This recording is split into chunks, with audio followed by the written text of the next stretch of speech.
भगवत गीता अध्याय 2 श्लोक 17। अविनाशी तु तद्विद्धि येन सर्वमिदं ततम् विनाशमव्ययस्यास्य न कश्चित् कर्तुमर्हति। 17। अनुवाद। जो सारे शरीर में व्याप्त है उसे ही तुम अविनाशी समझो। उस अव्यय आत्मा को नष्ट करने में कोई भी समर्थ नहीं है। तात्पर्य। इस श्लोक में संपूर्ण शरीर में व्याप्त आत्मा की प्रकृति का अधिक स्पष्ट वर्णन हुआ है। सभी लोग समझते हैं कि जो सारे शरीर में व्याप्त है वह चेतना है। प्रत्येक व्यक्ति को शरीर में किसी अंश या पूरे भाग में सुख दुख का अनुभव होता है, किंतु चेतना की यह व्याप्ति किसी के शरीर तक ही सीमित रहती है। एक शरीर के सुख तथा दुख का बोध दूसरे शरीर को नहीं हो पाता। फलत प्रत्येक शरीर में व्यष्टि आत्मा है और इस आत्मा की उपस्थिति का लक्षण व्यष्टि चेतना द्वारा परिलक्षित होता है। इस आत्मा को बाल के अग्रभाग के 10,000वें भाग के तुल्य बताया जाता है। श्वेताश्वतर उपनिषद में 5.9 इसकी पुष्टि हुई है। बालाकृशतभागस्य शतथा कल्पितस्य च भागो जीव सविज्ञेय स चानन्त्याय कल्पते।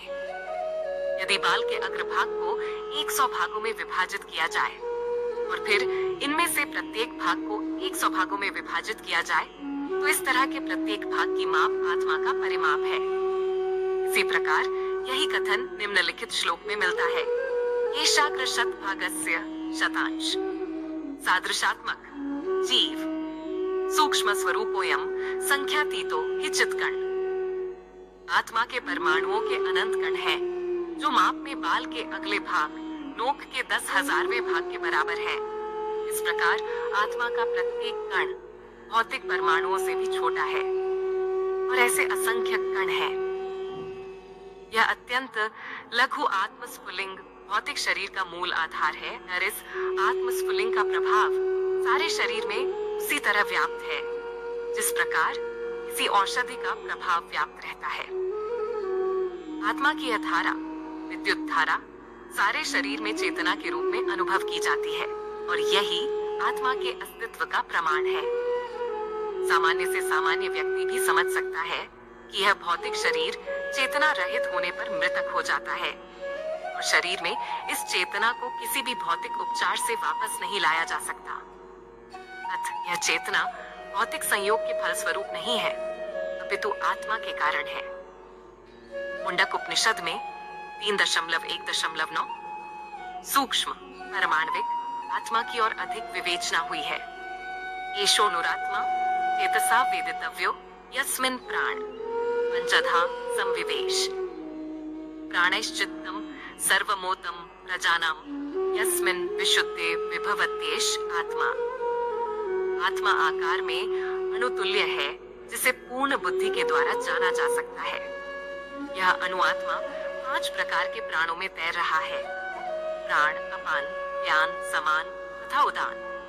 यह हृदय के भीतर स्थित है और देहधारी जीव के पूरे शरीर में अपने प्रभाव का विस्तार करता है। जब आत्मा को 5 वायुओं के कल्मश से शुद्ध कर लिया जाता है तो इसका आध्यात्मिक प्रभाव प्रकट होता है। योग का प्रयोजन विविध आसनों द्वारा उन 5 प्रकार के प्राणों को नियंत्रित करना है जो आत्मा को घेरे हुए हैं। यह योग किसी भौतिक लाभ के लिए नहीं, अपितु भौतिक आकाश के बंधन से अणुआत्मा की मुक्ति के लिए किया जाता है। इस प्रकार अणुआत्मा को सारे वैदिक साहित्य ने स्वीकारा है और प्रत्येक बुद्धिमान व्यक्ति अपने व्यावहारिक अनुभव से इसका प्रत्यक्ष अनुभव करता है। केवल मूर्ख व्यक्ति ही इस अणुआत्मा को सर्वव्यापी विष्णु तत्व के रूप में सोच सकता है।